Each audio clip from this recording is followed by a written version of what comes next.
Hello friends, welcome to খেল দুনিয়া। Transfer মার্কেটে মোহনবাগান অফিসিয়ালি চুপ করে থাকলেও ভেতরে ভেতরে তারা যে ভালোভাবে দল গুছিয়ে নিচ্ছে তার প্রমাণ কিন্তু পাওয়া গেল। মোহনবাগান কিন্তু এবার সই করিয়ে নিল আই লিগ স্টারকে।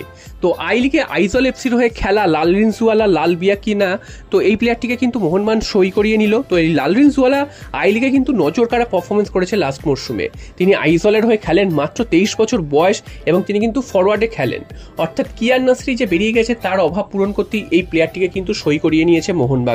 এবং যা খবর, ভেতরে ভেতরে কিন্তু এই প্লেয়ারটিকে সই করিয়ে ফেলেছে মোহনবাগান।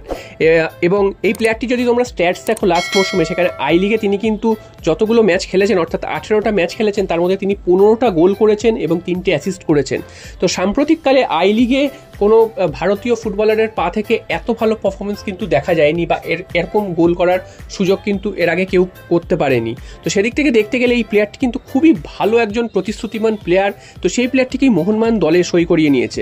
তো প্লেয়ারটিকে কিন্তু মোহনবাগান এই হিসাবে চুক্তি করিয়েছে, প্রথমে 1 বছরের চুক্তি তার সাথে করিয়েছে। তারপর যদি তিনি পারফরমেন্স করতে পারেন সেখানে তারপর তার জন্য কিন্তু 2 বছরের আরও কন্ট্রাক্ট এক্সটেনশন করার ব্যবস্থা রয়েছে।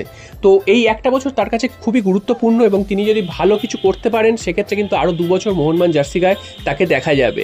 এবং এই প্লেয়ারটি জেনারেলি খেলবেন প্রথমে সিএফএল এবং তারপর কিন্তু ডুরান্ড কাপ।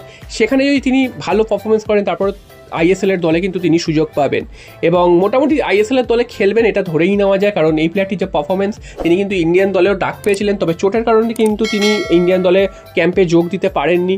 তো এত ভালো একজন প্লেয়ারকে মোহনবাগান সই করিয়ে সত্যিকারের বলতে গেলে চমক দিয়ে দিলেও বলাই যায়, কারণ বড় বড় নাম তো সই করছেই, তার মধ্যে এইরকম প্রতিশ্রুতিমান যেসব বাচ্চা বাচ্চা প্লেয়াররা রয়েছে তাদেরকে মোহনবাগান সই করিয়ে ভবিষ্যতের পথটা কিন্তু সুগম করে নিচ্ছে।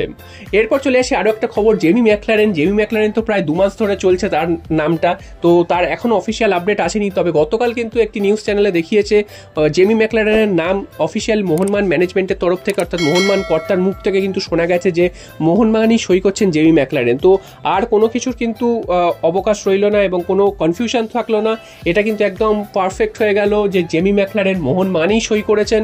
এবং কোনো কারণে হয়তো মোহনবাগান ম্যানেজমেন্ট এটা বলতে দেরি করছে বা অফিসিয়াল জানাতে দেরি করছে বা কোনো ভেতরকার কোনো সমস্যা আছে সেই কারণে হয়তো দেরি করছে, তবে জেমি ম্যাকলারেন যে মোহনবাগানে সই করেছে সেটাই কিন্তু শিলমোহর দিয়ে দিল মোহনবাগান ম্যানেজমেন্ট, অর্থাৎ মোহনবাগান কর্তার লোকেরাই। তো এখানে আর বাধা নেই। জেমি ম্যাকলারেন এবং মোহনবাগান সম্পর্কে অনেকেই ধারণা করছিল যে হয়তো শেষ পর্যন্ত তিনি মোহনবাগানে সই করবেন না, অন্য কোনো ক্লাবে চলে যাবেন বা ইউরোপ থেকে কোনো অফার পেয়েছেন সেখানে যাবেন, তাই জন্য মোহনবাগান ম্যানেজমেন্ট চুপ করে রয়েছে।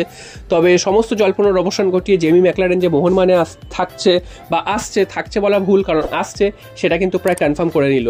তো বাকি বিদেশিদের খবর জানলেও তোমাদের কিন্তু আমি নিশ্চয়ই জানিয়ে